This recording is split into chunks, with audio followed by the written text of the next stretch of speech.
Now, one of the arguments is a 9-page, I think it is, or 14-page, or some massive document that the Yes campaign have released. We've seen a little bit of it.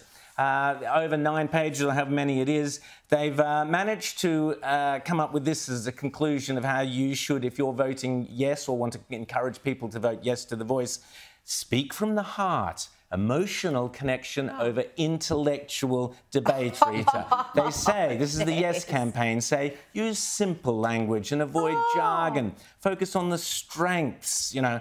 And then basically they say, if in doubt, keep it simple. So in other words, there ain't any intellectual reason to vote yes to The Voice. There are plenty of intellectual reasons to vote no, I can't believe that. They're saying the quiet bits out loud. That's how desperate they're getting, because as we saw with that news poll that came out at the start of the week, 4 out of 6 states, already the no vote is greater than the yes vote.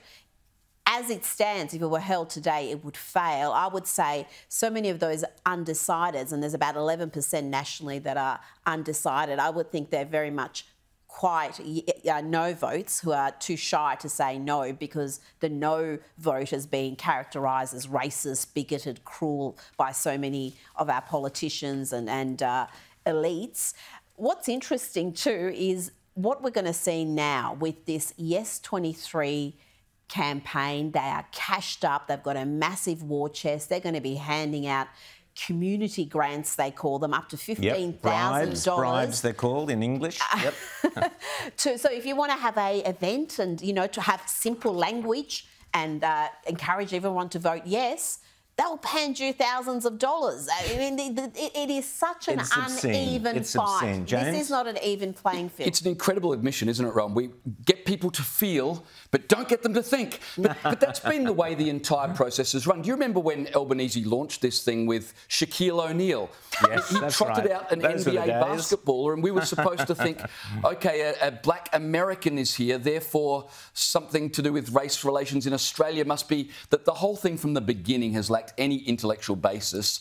The entire case rests on emotion and feel. And handing back land and changing names. And if you were in Brisbane, they want to change it to Meejin, which I thought was a lefty newspaper. But anyway, the whole town's going to be called Lefty Newspaper. Great, can't wait for the Olympics. Surely Anastasia Palaszczuk isn't actually going to even contemplate. They've given away Goat Island. There's no stopping them. They're on a roll. They're going to do as much of this stuff as they Fraser can. Island. Correct. They renamed Fraser Island, and so it goes on. At Mount Warning, we had the story this week that Mount Warning, it is costing them a fortune to have round-the-clock security guards to stop people going to Mount Warning because it is a sacred Indigenous site. So not only do we give away sovereign land, this is what a treaty is, by the way, giving away sovereign land. Treaties normally involve some kind of quid pro quo, you get this, but no.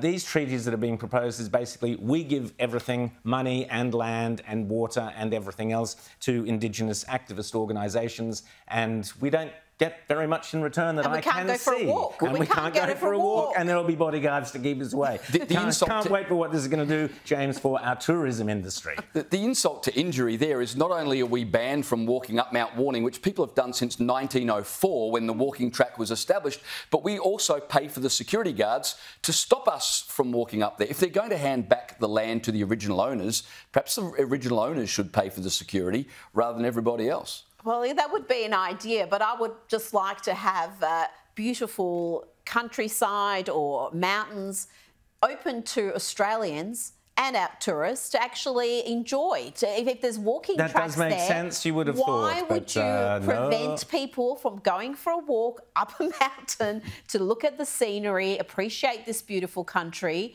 and then go home? I mean, really, is this what we've come to? That is what we've come to. We've come to a massive attempt by activists for a land grab, a money grab, a power grab, you name it, the grab is on. Vote no to the grab or vote yes to the grab. It's up to you.